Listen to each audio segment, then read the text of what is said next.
I hope you are safe at home. Today, we are going to study Introduction to Engineering Physics. I am going to introduce you with the engineering physics subject. Myself, Professor H. J. Gadak from Beuravai Sawant College of Engineering and Research, Nare, Pune. So, I'm going to introduce you with engineering physics. Let's start.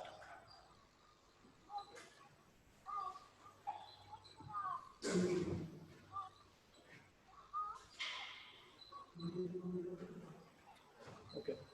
So in this session, I'm going to cover following points. First point is what is physics. Second point is what is engineering physics. Then why to study engineering physics. Brief introduction to the syllabus. Introduction to wave optics. Okay.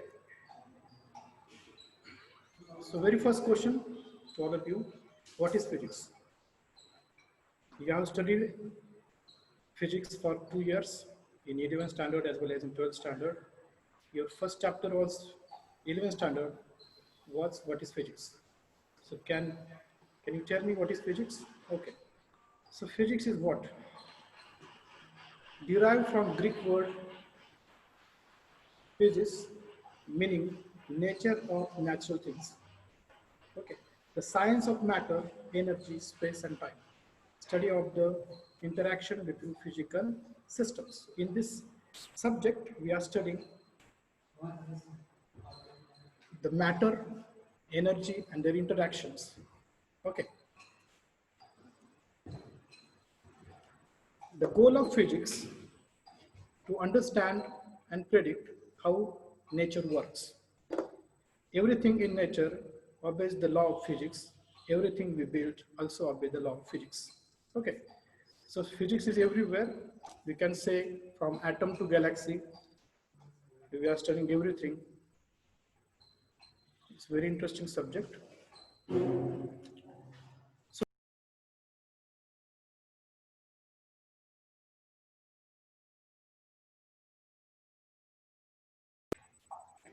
first question is, how does world work and why does it work that way?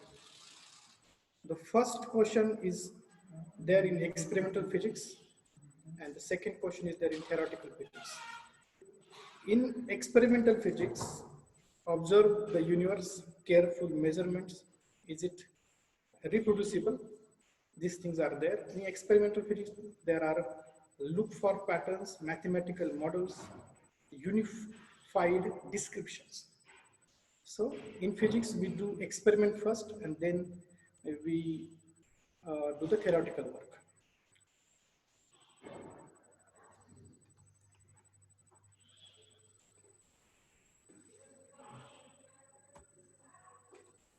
Okay, so here I'm going to show you a few pictures of physicists. I have not given their names uh, in the slide. You all are familiar with them. The first picture is of Galileo Galilei.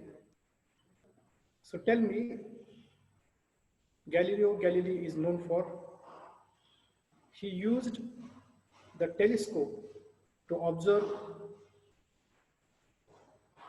the sky, and he found that there are 3 moons of Jupiter. Then he observed the surface of moon, and he is known for his experiment as Tower of Pisa. He told us that if two bodies of different masses released from certain point, both the bodies reach at the ground at same time. Means what, जर मोराचा पंख आणि हत्ती दोन्ही जर वरून एकाच वेळेस आपण टाकले तर कुठली वस्तू सर्वात पहिली खाली पोहोचेल जमिनीवरती. If we consider the vacuum, then both the bodies, both the things, feather of peacock and elephant will reach at the ground at same time. And if there is air, and if we consider the air resistive force, then definitely the elephant will reach first, and then feather of peacock will reach. Third image is of Michael Faraday, the person who gave the idea of field to the physics. He's known for his work on electromagnetic induction. Now we are producing electricity on his principle only. Then fourth image is of Maxwell. You all know the Maxwell equations. His work on work in electromagnetism.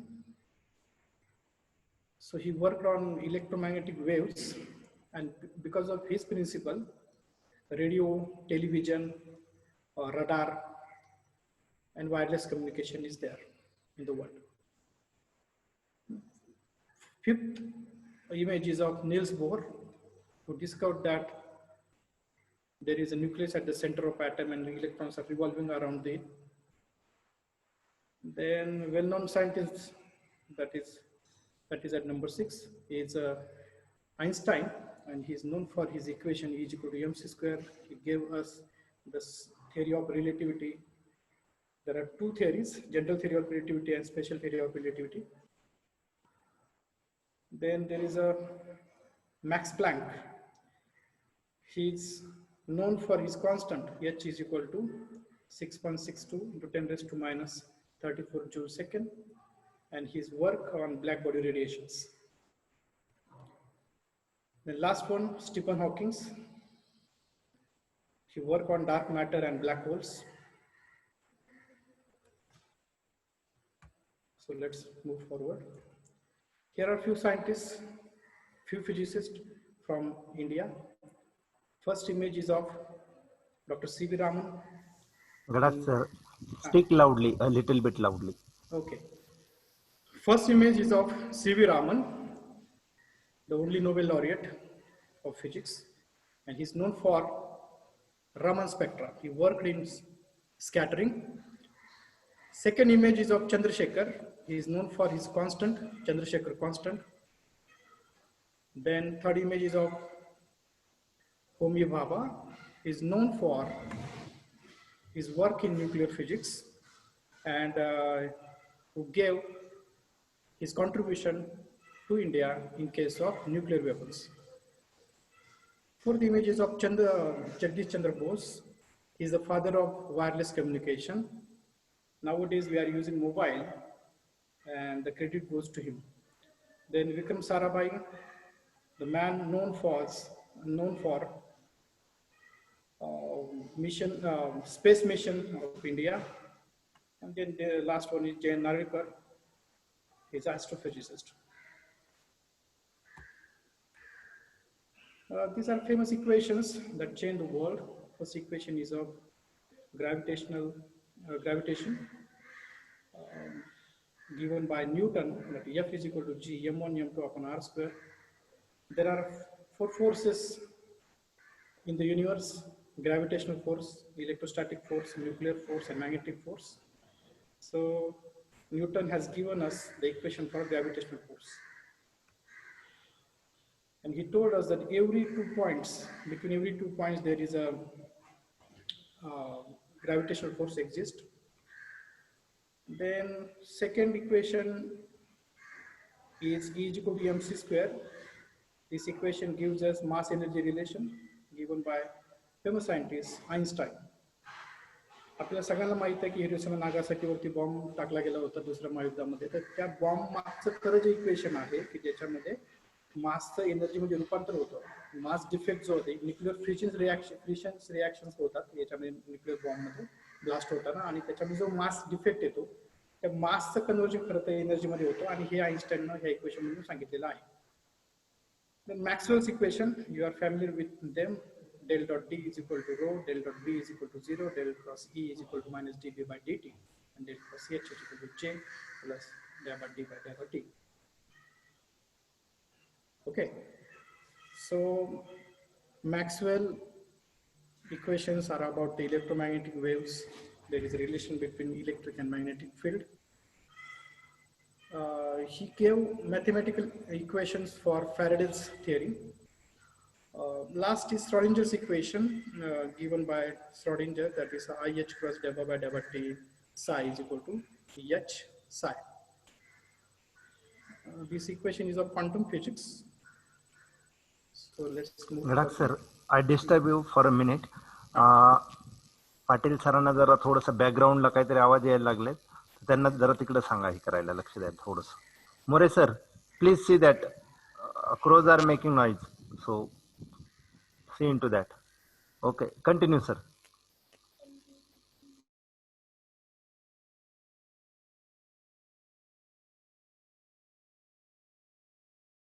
Let's see what is engineering physics. Engineering physics is the application of physical theories for problem solving. So in engineering physics, we are applying laws of physics, principle of physics to solve the problems of real life.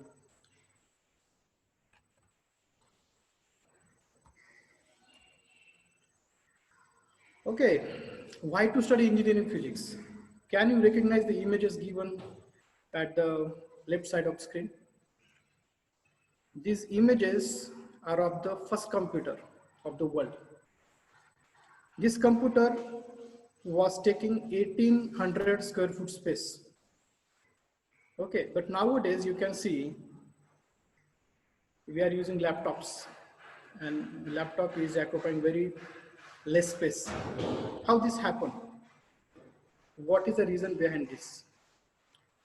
Let's see. In old days, in electric circuits, triodes and vacuum tubes were used before the invention of semiconductor devices. Okay, so vacuum tubes and were occupying too much space. That's why circuit was too much large. But nowadays, in single IC, there are million of transistors can be fabricated. So semiconductor मुळे हा सगळा बदल घडून आला. म्हणजे कम्प्युटरला जी जागा पूर्वी लागायची 1800 स्क्वेअर फूट, त्याचं रूपांतर एकदम छोट्याशा जागेत झालं. याचं कारण सेमीकंडक्टर इन्व्हेन्शन झालं, सेमीकंडक्टर डिव्हाइसेसचं इन्व्हेन्शन झालं, त्याचा उपयोग सुरू झाला. त्यानंतर थिन फिल्म टेक्नॉलॉजी आणि नॅनो टेक्नॉलॉजीमुळे काय झालं की एका छोट्याशा आयसी मध्ये किंवा मायक्रो प्रोसेसरमध्ये मिलियन ऑफ ट्रान्झिस्टर्स फॅब्रिकेट करायला म्हणजे करता यायला लागले. आणि त्याच्यामुळे सगळ्या इलेक्ट्रॉनिक डिव्हाइसेसची जी साईज आहे ती काय व्हायला लागली, कमी व्हायला लागली. So this is the contribution of physics in the world of computer.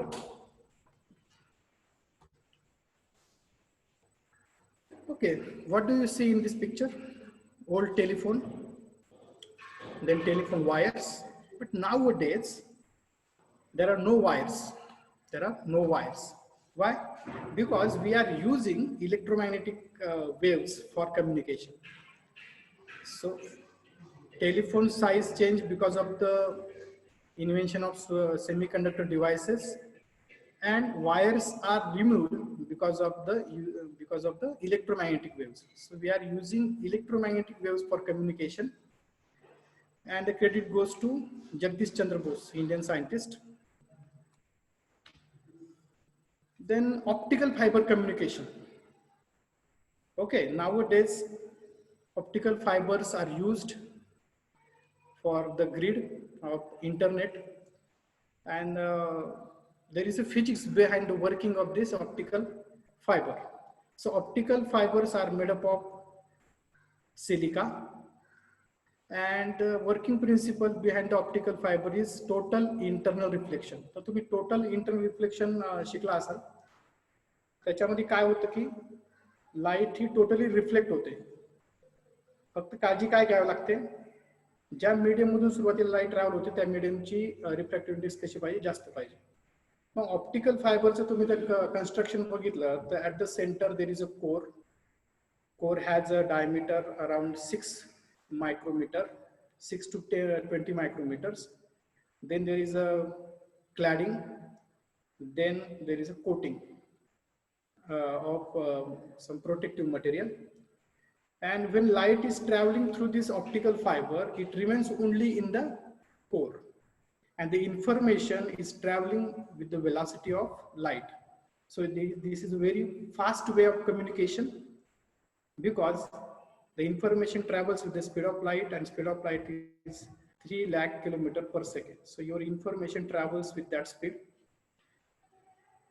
So this is the contribution of physics in optical fiber communication.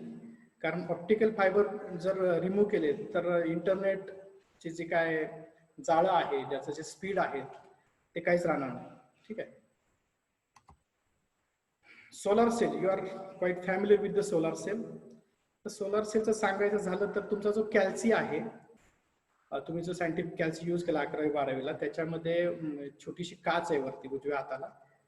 बऱ्याच वेळा आपल्याला माहित नसतं तो काय आहे, पण it is a solar cell आणि तो तिथं एनर्जी कन्व्हर्जनचं काम करतो. Sunlight is directly converted into the electricity.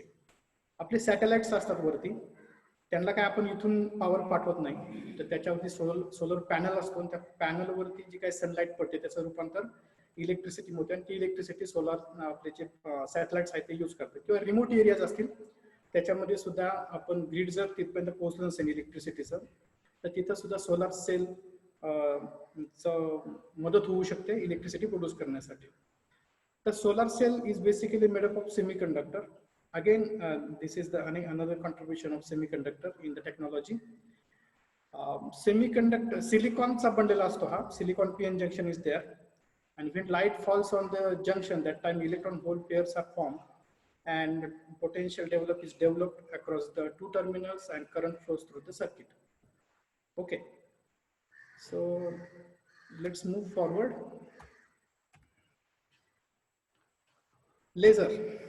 I think you are familiar with laser. You have used the laser pointer for presentation.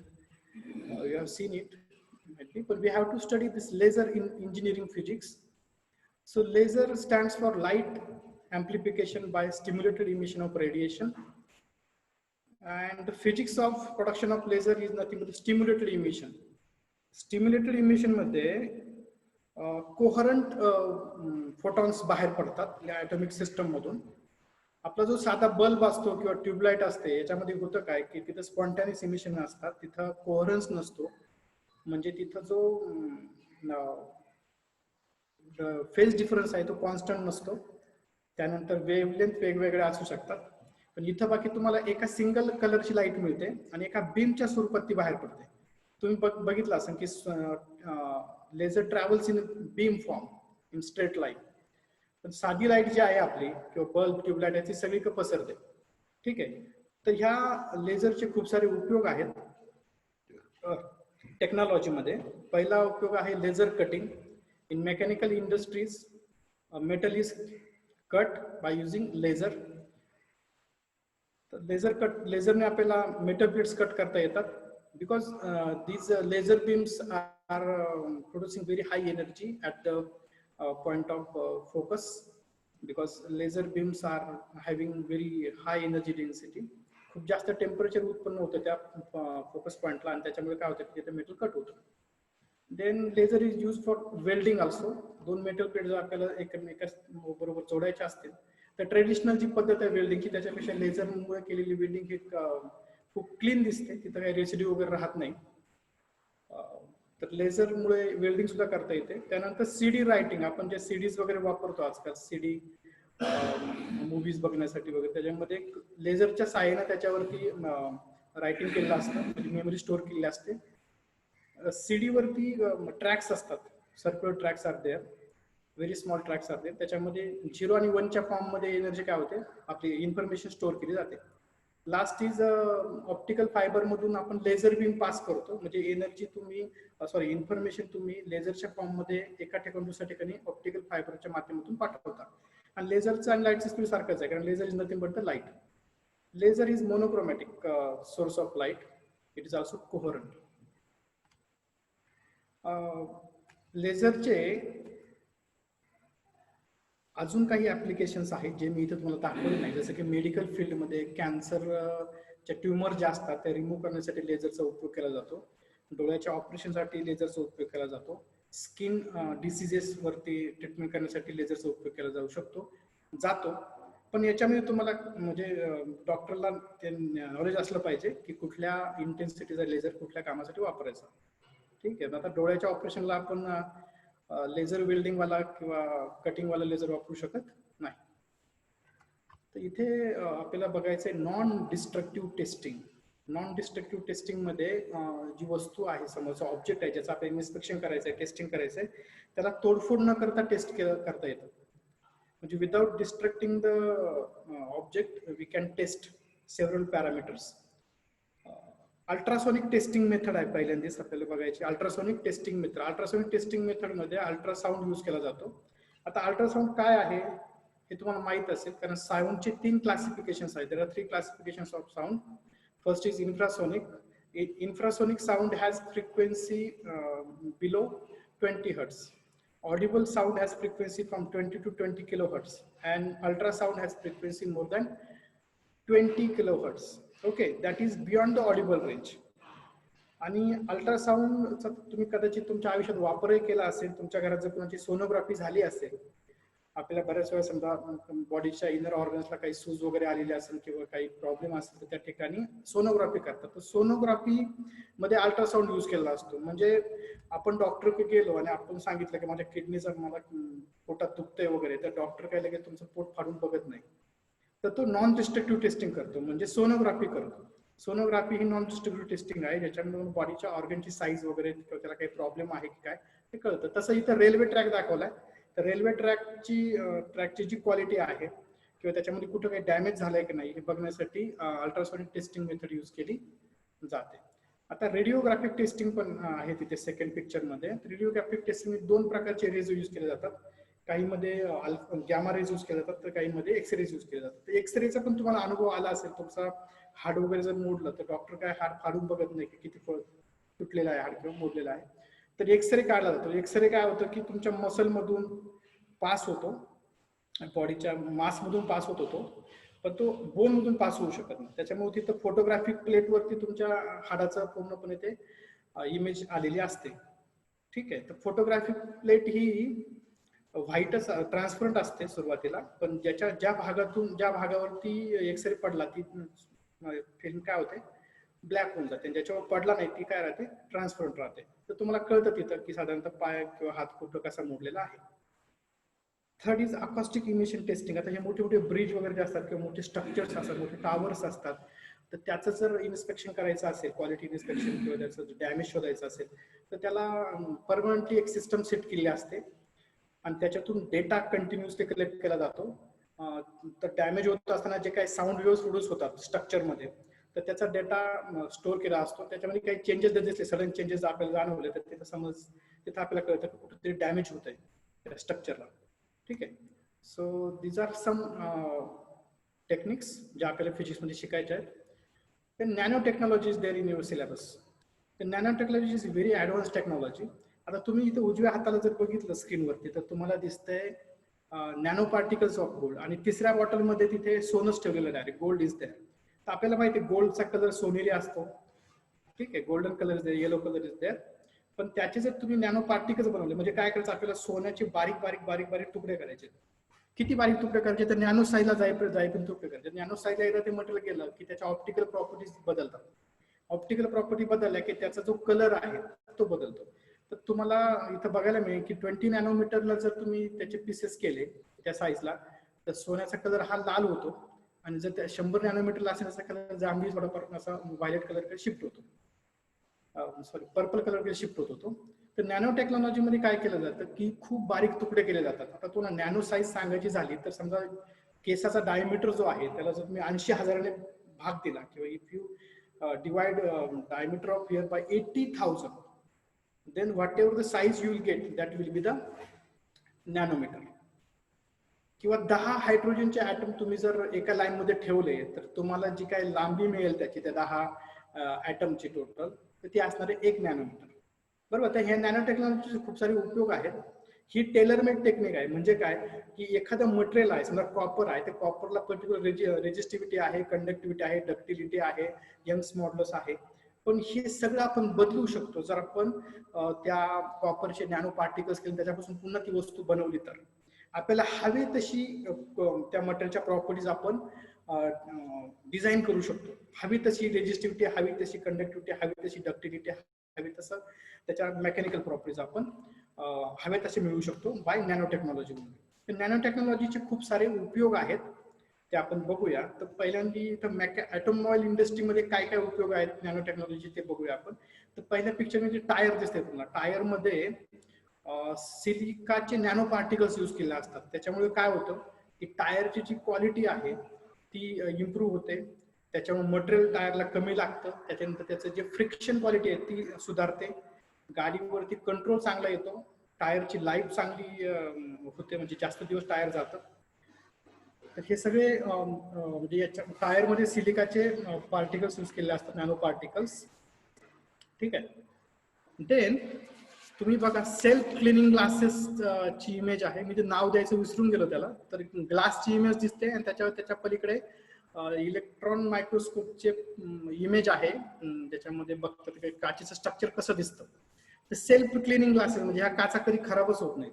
मग त्याच्यावर पाऊस पडला तर ते थेंब त्याच्यावर राहत नाही, धूळ पडली तर धूळ त्याच्यावर राहत नाही. हे सगळं का होतं तर ते आपण बघूया. तर त्याच्यामध्ये व्हेनोडियम डायऑक्साईड नावाच्या मटेरियलचे नॅनो पार्टिकल्स कॅनॉनिकल शेपमध्ये डिपॉझिट केले जातात काचेवरती. त्याच्यामुळे काय होतं की काचेवर कुठलीच धूळ कुठलंच पाण्याचा थेंब वगैरे काय राहत नाही. ठीक आहे. फोर्थ इमेज मध्ये तुम्ही बघू शकता कलर गाडीचा बघा. वरच्या गाडीचा कलर बघा आणि खालच्या गाडीचा कलर बघा. तर हा कोटेड कलर आहे. त्या कलरवर कोटिंग केलंय नॅनो पार्टिकल्स. त्याच्यामुळे तो एकदम शायनी आहे. आणि वरती तसं नाही, वरती पाणी त्याच्यावर सांडलंय ते पाणी तसंच आहे. तर याचं काय कारण असेल की त्याच्यावर पण काय केलंय, नॅनो मटेरियल जे आहे नॅनो पार्टिकल्स त्याचं कोटिंग केलंय आणि त्याच्यामुळे ते सगळं शक्य झालं. तर टिटॅनियम डायऑक्साईड नावाच्या मटेरियलचे नॅनो पार्टिकल्सचं कोटिंग तिथे केलेलं आहे. त्याच्यामुळे ते गाडीचा कलर उठून दिसतोय, शायनी दिसतोय आणि त्याचं ड्युरेबिलिटी पण जास्त आहे. तर चौथ्या इमेज मध्ये काय बघा, चौथ्या इमेज मध्ये ल्युब्रिकंट दाखवलं. ल्युब्रिकंट आपण वापरतो, कॅस्ट्रॉल, सीआरपी, शेल, हे सगळे ल्युब्रिकंट आपण आपल्या गाड्यांमध्ये वापरत असतो. तर ल्युब्रिकंट जे आहेत त्याची क्वालिटी जी आहे ती कशावरती अवलंबून असते. कमीत कमी फ्रिक्शन्स व्हायला पाहिजे दोन वस्तूंमधलं. आपल्या मशीनमध्ये असेल त्या वस्तू गिअर्स वगैरे असतील त्याच्यामध्ये कमी कमी फ्रिक्शन झालं तर ल्युब्रिकंट चांगल्या क्वालिटीचं आहे असं आपण म्हणतो. तर त्याची लाईफ जर वाढवायची असेल त्याच्यामध्ये कॉपर किंवा कॉपर ऑक्साईड किंवा आयर्न, निकेल, टिटॅनियम ऑक्साईड वगैरेचे नॉन पार्टिकल्स यूज केले जातात, जेणेकरून त्याची जी क्वालिटी आहे ती इम्प्रूव्ह होते आणि फ्रिक्शन बऱ्यापैकी कमी होतं. ठीक आहे. त्याच्यानंतर आपण बघूया, हे झालं ऑटोमोबाईल बद्दल. आता इलेक्ट्रॉनिक्स मध्ये बघा, इलेक्ट्रॉनिक्स मध्ये जे कम्प्युटर्स आहेत त्याचे जे सर्किट्स आहे कम्प्युटरमध्ये, त्याच्यामध्ये सिलिकॉनचे ट्रान्झिस्टर्स असतात. ते आपण कार्बन नॅनोट्यूबने रिप्लेस करू शकतो. त्याच्यामुळे त्याची एक तर साईज कमी होऊन जाईल सर्किटची आणि दुसरं म्हणजे इफिशियन्सी भयंकर वाढेल. इथे तुम्हाला दिसू शकतं बोटावरती एक आयसी ठेवलेला आहे. इतक्या छोट्या साईजचा तो आयसी आहे. तर आयसी मध्ये इंटिग्रेटेड सर्किट आपण त्याला म्हणतो. नॅनो टेक्नॉलॉजीमुळे काय झालं की सर्किटची साईज छोटी झाली आणि ह्या छोट्याशा चिपमध्ये billion of transistors are there. Billion of transistors can be fabricated. Last image is of display. Display म्हणजे आपण टेलिव्हिजन घेतो, महागडा टेलिव्हिजन, त्याचा डिस्प्ले एकदम असा एचडी असतो, फुल एचडी असतो. हे सगळं कशामुळे आहे, कारण मागे एलईडी असतो आणि एलईडीचा जर तिथे नॅनो पार्टिकलचा उपयोग केला असेल तर तुम्हाला जी लाईट मिळते प्रामुख्यानं ब्ल्यू, रेड आणि ग्रीन, तर ह्या बऱ्यापैकी मोनोक्रोमॅटिक असतात आणि आपल्याला डिस्प्ले काय दिसतो, एचडी दिसतो. तर एचडी डिस्प्ले दिसण्यामागचं कारण जे आहे ते सेमी कंडक्टरचे नॅनो पार्टिकल त्याच्यामध्ये मोस्टली यूज केले जातात. त्याच्यामुळे एचडी डिस्प्ले आपल्याला दिसतो. तर हे सगळे फिजिक्सचे ऍप्लिकेशन्स आहेत टेक्नॉलॉजीमध्ये. त्यानंतर सुपर कंडक्टिव्हिटी. तर सुपर कंडक्टिव्हिटी ही अशी गोष्ट आहे की ज्याच्यामध्ये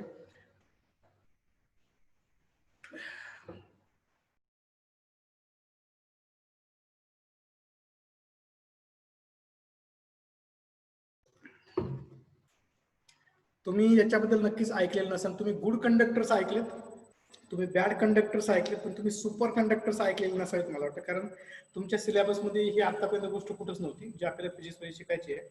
तर मी काय सांगतो ते व्यवस्थित आहे का. Particular material shows zero resistivity if is cooled below particular temperature. म्हणजे एखादं मटेरियल जर एखाद्या विशिष्ट टेम्परेचर पेक्षा कमी याला जर तुम्ही घेऊन गेले, कूल करत गेले, तर ते मटेरियल सुपर कंडक्टर बनतं. म्हणजे त्याचा जो रेजिस्टन्स आहे तो झिरो होऊन जातो. So conductivity becomes infinite conductivity. आता असं नाही की नॉर्मल टेम्परेचरला आता सिरॅमिक तर तुम्ही उदाहरण जर घेतलं सेरामिकच्या फरच्या बनतात, फरशा, ती फरची हे इन्सुलेटिंग मटेरियल आहे कम्प्लिटली. पण हे मटेरियल जर तुम्ही कमी टेम्परेचरला नेलं, मग कमी किती, तर साधारणतः 8-9 केल्विनच्या रेंजमध्ये. आता 8-9 केल्विन काय आहे, 0 केल्विनला आपण -273 म्हणतो, बरोबर ना. तर 200 वजा 265-66 या टेम्परेचर तुम्हाला जायचंय, तर त्या टेम्परेचरला ते मटेरियल काय बनतं, सुपर कंडक्टर बनतं. अजून एक एक्झाम्पल मी इथे घेऊ शकतो, ते म्हणजे मर्क्युरी. 4.2 केल्विनला mercury become super conductor. Okay, त्यानंतर aluminium become super conductor as 1.2 Kelvin. म्हणजे किती कमी टेम्परेचर आहे बघा, वजा 270-271 सेल्सिअस, इतकं कमी टेम्परेचर आहे. आणि ह्या लो टेम्परेचरला एक ब्रांच आहे क्रायोजेनिक्स नावाची फिजिक्स, याच्यामध्ये लो टेम्परेचर स्टडी केला जातो. मोस्टली यूज होणारं जे काय सुपर कंडक्टर आहे ते आहे टिटॅनियम किंवा निकेल टिटॅनियम अलॉय, जे 11 डिग्री केल्विन पर्यंत सुपर कंडक्टिंग प्रॉपर्टीज दाखवतो.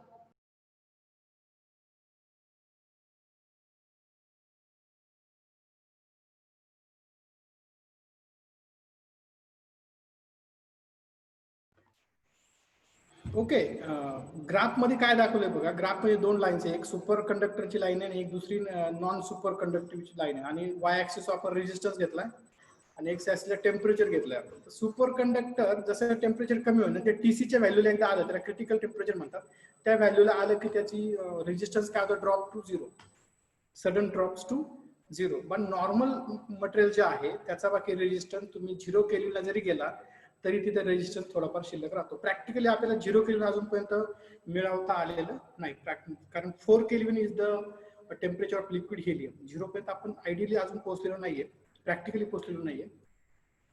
इथं तुम्ही मेझनर इफेक्ट नावाची कॉन्सेप्ट बघू शकता. खाली 2 निळ्या रंगाच्या 2 बॉल दिलेत, मेटलचे बॉल असतील किंवा त्या मटेरियलचे बॉल असतील, आणि समजा ते आपण पर्टिक्युलर टेम्परेचरच्या खाली घेऊन गेलो तर मॅग्नेटिक फील्ड लाईन ज्या पास होत आहेत, सुरुवातीला त्याच्या आतून पास व्हायच्या, त्या आरपार जायच्या, नंतर त्याच्या बाहेरून पास व्हायला लागल्या. तर this is called as Meissner effect. So we have to study this in detail in engineering physics. हे वरवरचं बोलतोय सगळं, जास्त डिटेलमध्ये जात नाहीये. सुपर कंडक्टिव्हिटीचे डायरेक्ट ऍप्लिकेशन्स काय काय आहेत ते आपण बघूया. तर मॅग्लेव ट्रेन नावाची कॉन्सेप्ट तुम्ही ऐकली असेल कदाचित, जपानमध्ये ह्या ट्रेन्स धावतात. तर मॅग्लेव ट्रेन ह्या काम करतात मॅग्नेटिक लेव्हिटेशन टेक्निकवर. मॅग्नेटिक लेव्हिटेशन टेक्निक याच्यामध्ये काय होतं की ट्रेन्स तरंगते, त्या ट्रॅकवरती तरंगते, ती टच होत नाही त्याला, त्याच्यामुळे फ्रिक्शन खूप कमी लागतं. आणि सुपर कंडक्टरमुळे तिथं सुपर कंडक्टिंग मॅग्नेट्स असतात, त्याच्यामध्ये रिपेल होते कंटिन्युअसली पुढे आणि हवेमध्ये तरंगत चालते, पण ती ट्रॅक सोडत नाही. ठीक आहे, तर त्याचं स्पीड भयानक असतं, 500 km/h वगैरे त्याचं स्पीड असतं. त्याचं दुसरं ऍप्लिकेशन आहे super conducting cable. Super conducting cable म्हणजे ह्या केबल्स काय होतात की रेजिस्टन्स 0 असल्यामुळं खूप सारा करंट कॅरी करू शकतात, पॉवर लॉस कमी होऊ शकतो. त्याचं कन्स्ट्रक्शन तुम्ही बघू शकता. इकडे आहे सुपर कंडक्टिंग मॅग्नेट. आता एखाद्या कॉईल मधून करंट पास होतोय आणि तिथे रेजिस्टन्सच नाही, तर खूप जास्त करंट पास होईल, am I right, and it will produce very high magnetic field, and that magnetic field will not loss because resistance मुळे काय होतं की करंट लॉस होतो. एखादा क्लोज लूप आहे, त्याला कुठली बॅटरी तुम्ही जोडलेली नाही, पण तिथं तुम्ही एखादं मॅग्नेट मूव्ह केलं तर काय होणार, त्याच्यामध्ये current develop, EMF will induce आणि it will give rise to the current through the circuit, and that current will not loss because there is no resistance. आणि त्याच्यामुळे काय होतं की खूप जास्त प्रमाणात करंट वाहिल्यामुळे मॅग्नेटिक फील्ड खूप स्ट्रॉंग मिळतं आपल्याला, and we get electromagnet of very strong concentration. Overview of course content. काय काय आपल्याला बघायचं आहे इंजिनिअरिंग फिजिक्स मध्ये ते बघूया आपण. Unit number 1 is wave optics. In this unit we have to study 3 chapters: interference, diffraction and polarization. मला वाटतं माझ्या मागच्या व्हिडिओमध्ये मी जो तुम्हाला व्हिडिओ पाठवला त्याच्यामध्ये इंटरफरन्स वरती बोललोय मी. Second unit is laser and optic fibre. आपण थोडीशी कल्पना याची घेतलेली आहे मगाशीच, लेझर काय, ऑप्टिक फायबर काय आहे. त्याच्यानंतर क्वांटम मेकॅनिक्स, क्वांटम मेकॅनिक्स तुम्ही कदाचित थोडंफार इंट्रोडक्टरी लेवलला बघितलं असेल 12वीला.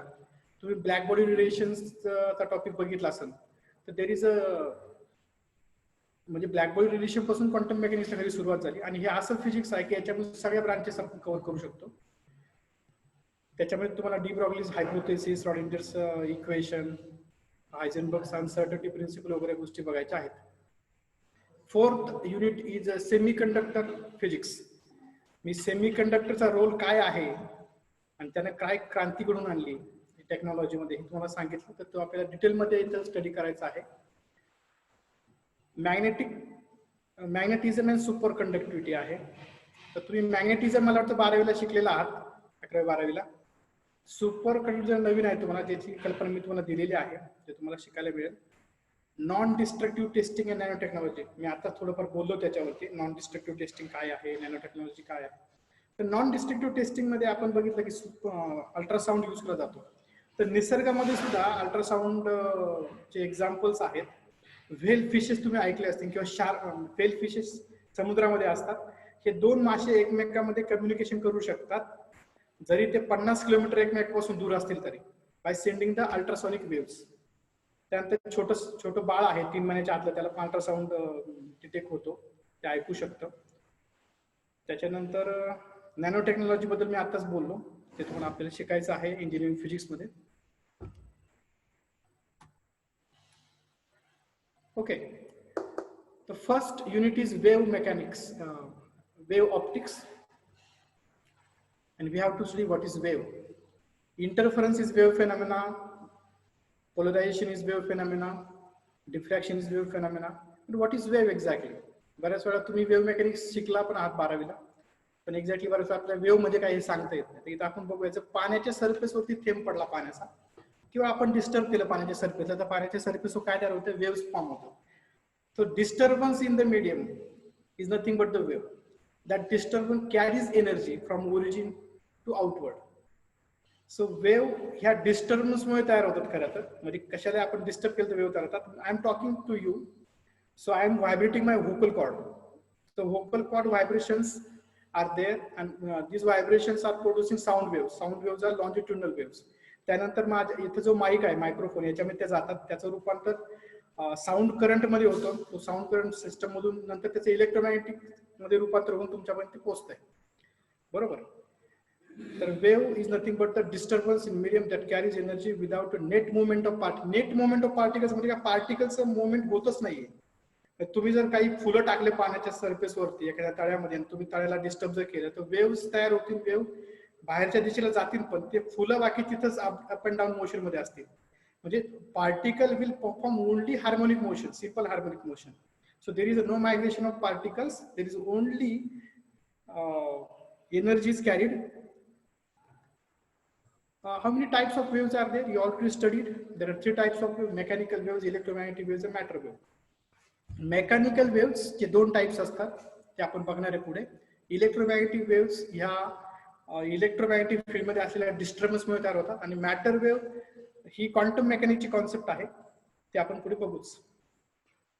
मेकॅनिकल वेव्हचे 2 उदाहरण आहेत बघा, transverse waves, longitudinal waves. Transverse waves म्हणजे काय होतं, की पार्टिकलचं जे व्हायब्रेशन्स आहे ते परपेंडिक्युलर आहे प्रोपगेशनच्या डिरेक्शनला, आणि लॉंजिट्युडिनल मध्ये काय होतं बघा, की पार्टिकलचं व्हायब्रेशन जे आहे पॅरलल आहे. हे तुम्ही शिकलाय ऑलरेडी. तर ट्रान्सव्हर्स वेव्हचं एक्झाम्पल सांगा मला. वॉटर वेव्स किंवा वेव्स ऑन स्ट्रिंग. त्यानंतर लॉंजिट्युडिनल वेव्हचं एक्झाम्पल काय, sound waves. Am I right. तर याला मेकॅनिकल वेव्स का म्हणतात, कारण to produce such type of waves there is a need of mechanical work done. So without mechanical work done such waves are not produced.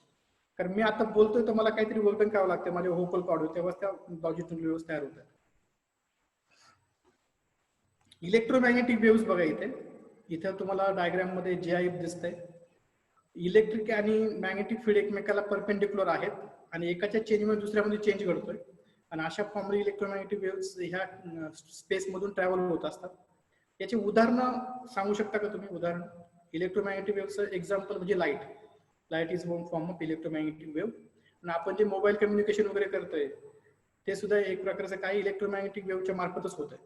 किंवा टेलिव्हिजनचे signal मिळतात, रेडिओचे signal मिळतात, ते electromagnetic waves आहेत. तर इलेक्ट्रोमॅग्नेटिकचं ओरिजिन कुठे असतं माहिती आहे का? Where is the origin of electromagnetic wave. तर इलेक्ट्रोमॅग्नेटिक वेव्ह ह्या ऍटम मध्ये तयार होत असतात. ऍटम मध्ये काय असतं की ऑर्बिट्स असतात वेगवेगळे इलेक्ट्रॉनचे, एनर्जी लेवल्स असतात. तर एका एनर्जी लेवल मधून ज्यावेळेस इलेक्ट्रॉन दुसऱ्या एनर्जी लेवल मध्ये जातो, म्हणजे suppose there is excited state, excited energy level and there is down energy level. तर जेव्हा तो वरतून खाली येतो एनर्जी लेवल मध्ये, तर it reduces some energy in the form of photon. बरोबर. तर ऍटम मधून ह्या लाईट इलेक्ट्रोमॅग्नेटिक वेव्स बाहेर येतात. इथं रेंज ऑफ इलेक्ट्रोमॅग्नेटिक वेव्स आहे. सुरुवातीला रेडिओ वेव्स आहेत बघा. रेडिओ वेव्स आपण रेडिओ ऐकतो, रेडिओ स्टेशन ऐकतो, तर त्याला ज्या वेव्स असतात इलेक्ट्रोमॅग्नेटिक वेव्स, त्या बघा त्यांची वेव्हलेंथ किती असते बघा, 1 किलोमीटर वेव्हलेंथ असते. So there is a 1 kilometre wavelength of electromagnetic waves, that is called radio waves. त्याच्या ऍप्लिकेशन्स काय आहेत, आपण रेडिओ ऐकतो त्याच्यामुळे. मोबाईलचं कम्युनिकेशन पण रेडिओ वेव्स मध्ये चालतं. त्यानंतर मायक्रोवेव्ह जो आहे, आपण जे मायक्रोवेव्ह घरामध्ये वापरतो, त्याच्यामध्ये आपण समजा काही बटाटा ठेवला, त्याला आपण शिजवलं, तर तिथे काही पाणी वगैरे आपण वापरत नाही, तर फक्त वेव्हच्या मुळे तो शिजतो. तर मायक्रोवेव्ह जे आहे त्याची 1 सेंटीमीटर वेव्हलेंथ असते. वेव्हलेंथ जितकी जास्त एनर्जी तेवढी कमी असते, हे लक्षात घ्या. ठीक आहे. आता पुढे येऊ आपण. इन्फ्रारेडला जर आलो तर इन्फ्रारेड मध्ये वेव्हलेंथ किती आहे बघा, 0.01 मिलीमीटर वेव्हलेंथ आहे. इन्फ्रारेड आपल्याला दिसत नाही, रेडिओ आपल्याला दिसत नाही, मायक्रोवेव्ह आपल्याला दिसत नाही. तर आपल्याला दिसतं काय, तर व्हिजिबल स्पेक्ट्रम आहे. 4000 अँगस्ट्रॉम टू 7000 अँगस्ट्रॉम आपण बघू शकतो. म्हणजे जे जग आपल्याला दिसतंय नेकेड आहे ना, हे फक्त तेवढ्या छोट्याशा त्या रेंजमुळे आहे. म्हणजे आपण म्हणतो ना, आपण स्पेक्ट्रम म्हणतो, व्हायलेट टू रेड, बस एवढ्या छोट्याशा रेंज इलेक्ट्रोमॅग्नेटिक वेव्हच्या रेंजमुळे आपण सगळं जग बघू शकतो. त्यानंतर पुढे आहे अल्ट्राव्हायलेट रेडिएशन्स. हार्मफुल असतात हे अल्ट्राव्हायलेट रेडिएशन्स. आपण बघतो की पाण्याचं जे फिल्टर आहे त्याच्यामध्ये आपण युव्ही वापरतो. म्हणजे ते काय करतं की निर्जंतुकीकरण करतं पाण्याचं. युव्ही जर पाण्यातून पास झाला तर तो जंतू मारून टाकतो. आणि आपला सूर्य जो आहे तो पण आपल्याला अल्ट्राव्हायलेट रेडिएशन देतो. तर ओझोनची लेअर जर कमी झाली वातावरणात, तिथे अल्ट्राव्हायलेट रेज आपल्यापर्यंत पोहोचतात आणि त्या हार्मफुल असतात. तर स्क्रीन लोशन जे असतात ते वापरतो आपण, जेणेकरून आपल्याला युव्हीचा त्रास होत नाही. त्यानंतर एक्सरेज आहेत. एक्सरेज तुम्हाला माहित आहे, एक्सरेची वेव्हलेंथ असते 1 अँगस्ट्रॉम. बरोबर. तर ते बोन मधून पास होत नाही, पण बाकीच्या मसल वगैरे याच्यातून पास होतात. Gamma rays are there. Gamma rays having highest penetration power.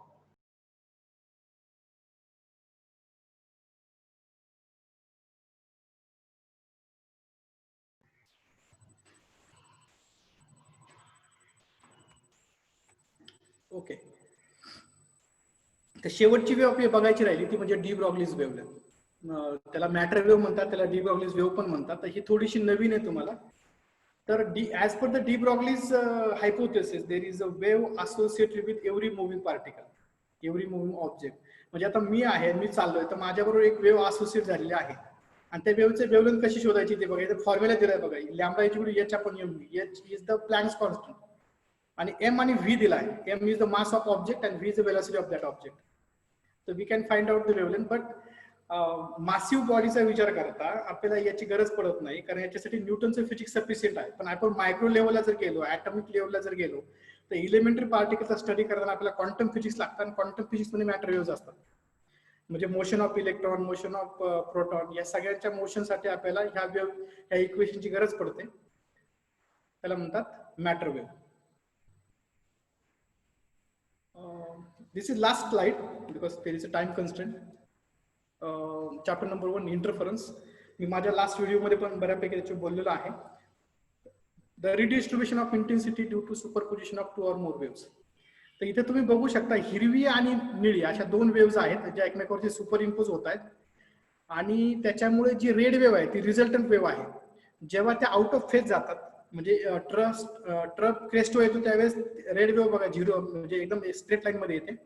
आणि जेव्हा हिरवी वेव्ह निळ्या वेव्हवर येते एक्झॅक्टली, त्यावेळेस बाकी लाल जी वेव्ह आहे रिझल्टंट वेव्ह तिचा अँप्लिट्यूड जास्त आहे. तर इथं आहे सुपरपोजिशन प्रिन्सिपल दाखवलं मी. सुपरपोजिशन प्रिन्सिपल मध्ये इंटरफरन्स घडतो. तर जेव्हा 2 waves are meeting, when 2 waves are meeting each other in the space at the same time, at that time the resultant amplitude of the wave is the algebraic sum of amplitude of individual waves. तर तिथे addition होताना तुम्हाला दिसते बघा. जर positive पिक्स असतील एकमेकासमोर येत असतील तर त्याची ऍडिशन होते. आणि जर एक वरती एक खाली पिक जर असेल अशा पद्धतीनं, तर बाकी तिथं काय होईल, ती कॅन्सल आउट होऊन जातील. तर डिस्ट्रक्टिव्ह इंटरफेस होताना असं होतं, एक खाली एक वरती, आणि कन्स्ट्रक्टिव्हला एकमेकांच्या समोर असतात. So I hope you understood. I introduce you with the engineering physics subject. This is quite beautiful subject, and you have to study this subject in engineering, first year of engineering. एकाच सेमिस्टरला असणार आहे तुम्हाला तो, first किंवा second सेमिस्टरला एकदाच शिकायचा आहे. Thank you so much for your patience. Okay. Bye bye. Thank you, dear participants. If you have questions, please you may ask the questions. You may raise the hand, and then we'll unmute you and you can ask your question.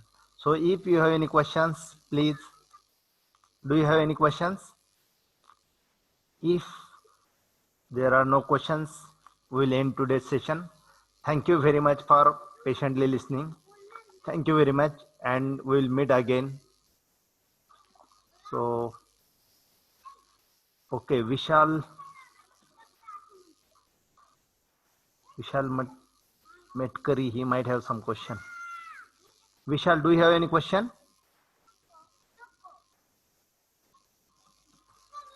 Vishal, unmute yourself, unmute your microphone, and you can ask your question.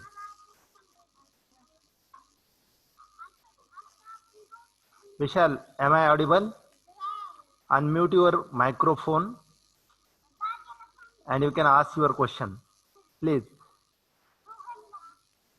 No, sir, I have understood. Hello. Do you have any question? No, sir, I have understand. Nice video lecture. Thank you, sir. Okay, thank you very much. Okay, thank you, dear participants. So have a nice day, take care, stay home, stay safe. Thank you very much.